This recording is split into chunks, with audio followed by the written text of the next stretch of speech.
Alright, so CES 2026 is shaping up to be absolutely wild, and I'm not even exaggerating here. This isn't your typical consumer electronics show where we're just looking at slightly better TVs or faster laptops. No, this year feels fundamentally different because we're seeing AI and robotics actually leave the lab and walk into our lives. Literally in some cases. Let me paint the picture for you. Hyundai is going all in on robotics.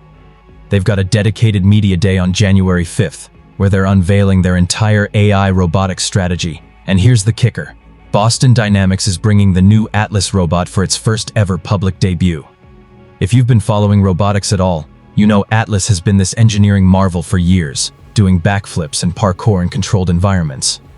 But this is the new generation, the one that's actually designed for real work, and we're finally getting to see it up close. What makes this significant is that Hyundai isn't just showing off cool robots for the sake of it.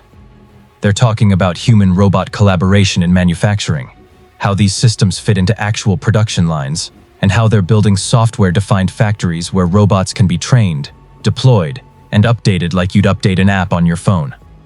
They'll also have Spot and this thing called Mobi-D, which is basically a compact mobility platform that can navigate rough terrain using AI.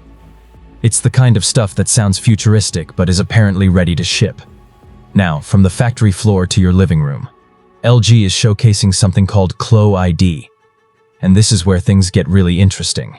It's a home robot with 2 articulated arms and 5 finger hands on each one. We're talking about a machine that can actually grab things, open doors, wash plates, handle laundry, and interact with your home in ways that go way beyond a Roomba. LG is calling this their affectionate intelligence platform, which sounds a bit marketing heavy, but the hardware looks genuinely capable. This is their first public showcase, so we'll finally see if home robots are actually ready for prime time or if they're still a few years out.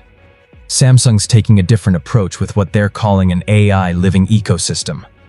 They've got a new refrigerator with Google Gemini built in. And yes, you heard that right, your fridge is getting AI vision. It can recognize food, track what you have, suggest recipes, and basically manage your kitchen inventory.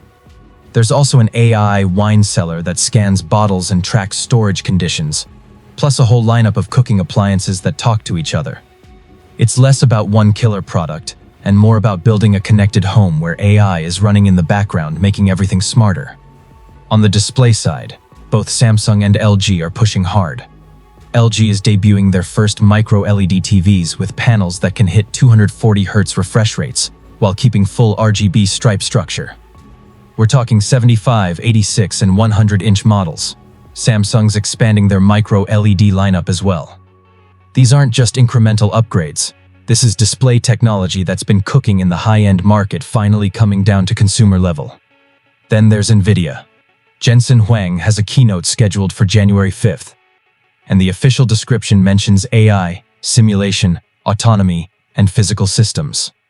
Nvidia has been the backbone of AI development for years now, so whatever they announce is going to ripple through the entire industry. They're also doing foundry programming focused on AI platforms and robotics workflows, which suggests we might see new tools for building the next generation of intelligent systems. Intel and AMD are both bringing new chips to the show. Intel's got Panther Lake processors built on 18 angstrom process, designed specifically for AI PCs and edge inference. AMD's CEO Lisa Su has a keynote as well, and while details are light, it's safe to assume we're looking at serious competition in the AI chip space. There's also a ton of smaller players doing really interesting work. Paxini is showing tactile sensing platforms for robots, so machines can actually feel what they're gripping. Leopard Imaging has perception systems designed specifically for humanoids. On the consumer side, companies like Roborock are bringing updated robot vacuums, and there's even a cyberpet companion robot from Albot for people who want AI companionship. Here's what strikes me about all of this. We're not just seeing prototypes and concept videos anymore. These are products with ship dates, manufacturing plans, and real-world applications. The gap between AI research and AI in your home or workplace is closing fast, and CES 2026 might be the moment we look back on and say, yeah, that's when it all started moving at once.